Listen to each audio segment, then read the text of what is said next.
ఓం शांति ब्रह्म बाबा जीवित चरित्र कंटिन्यू చేస్తున్నాం. प्रजापिता ब्रह्मा और जगदम्बा सरस्वती नाम की सत्य कथा। उन्हीं दिने परमपिता परमात्मा शिव बाबा ने तन इस ब्रह्मा का तन के आधार कर परिचय दिया। दादा अथवा बाबा की वास्तव में प्रजापिता ब्रह्मा है, क्योंकि उसके मुख द्वारा परमपिता शिव शूद्र अर्थात विकारी नर नारियों को मरजीवा जन्म देकर सच्चे ब्राह्मण अथवा पावन बना रहा है, सत्युगी की पावन सृष्टि का स्थापन कर रहा है।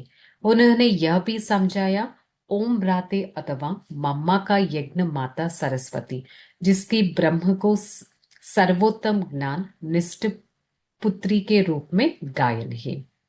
మరి పరంపిత పరమాత్మ శివ్ బాబా బ్రహ్మ యొక్క తనువుని ఆధారం తీసుకొని పరిచయాన్ని ఇచ్చారు. వారిని ప్రజాపిత బ్రహ్మ అని చెప్పడం జరిగింది. పరంపిత పరమాత్మ ఈ మరజీవ జన్మ యొక్క రహస్యాన్ని ప్రతి ఒక్కరికి అర్థం చేయించి పావన ఆత్మగా తయారు చేస్తున్నారు. వారు ఓం రాధ కూడా అర్థం చేయించారు. వారి ద్వారా మొత్తం ఈ జ్ఞాన మార్గంలో ఒక పాలన అనేది కూడా చేయించారు. इसका नाम राजस्व अश्वमेध अविनाशी यज्ञ क्यों है? मरेंदुकु ఈ యజ్ఞానికి పేరు వచ్చింది? इस ईश्वरीय यज्ञ में 5000 वर्ष पहले राजसूर्य अश्वमेध अविनाशी ज्ञान यज्ञ कहा जाता है, क्योंकि यह मन रूपी अश्व को ज्ञान यज्ञ में स्वाहा करके सत्युगी विश्व की स्वराज्य प्राप्त करने के लिए ज्ञान की धारणा अपने जीवन में की जाती है. దీన్నెందుకు రాజసూయ అశ్వమేధ అవినాశి జ్ఞాన యజ్ఞం అని అంటారు?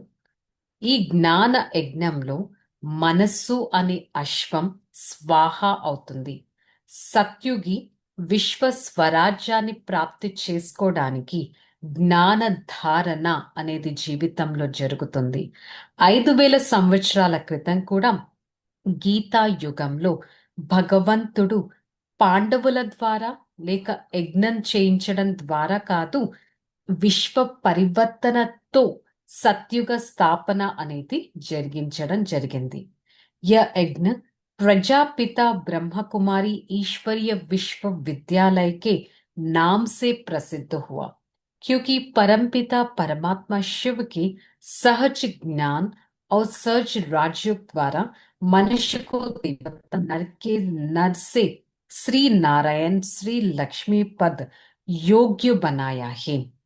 మరి ఈ యజ్ఞం ప్రజాపిత బ్రహ్మకుమారి ఈశ్వర్య విశ్వవిద్యాలయంగా ప్రసిద్ధి అయినది. పరంపిత శివుడు సహజమైన జ్ఞానం, సహజమైన రాజయోగం ద్వారా మనుషుల నుంచి దేవతలుగా, నరుడు నుంచి శ్రీ నారాయణుడు శ్రీ లక్ష్మి యొక్క పదవికి యోగ్యంగా తయారు చేయడానికే ఈ యజ్ఞం అనేది రచించడం జరిగింది.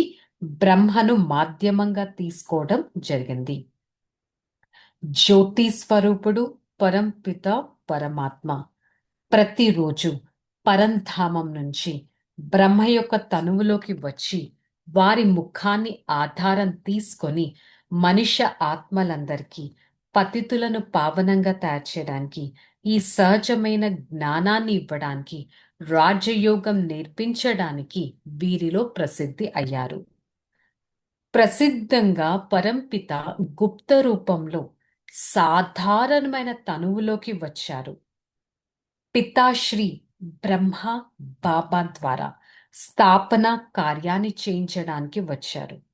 బ్రహ్మకుమార్ బ్రహ్మకుమారిగా ప్రతి ఒక్కరూ పిలువబడడం జరిగింది.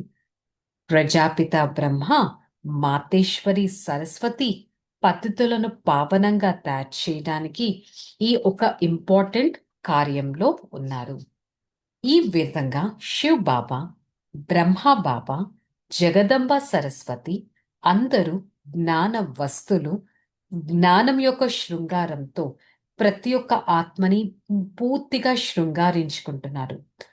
యోగం, తపస్య, ఆధ్యాత్మికత అభ్యాసం ద్వారా ఈ విధంగా తయారవుతారు.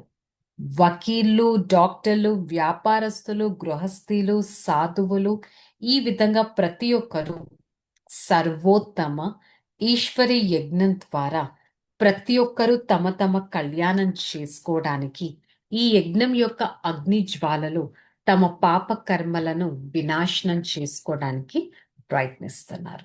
ఓం శాంతి.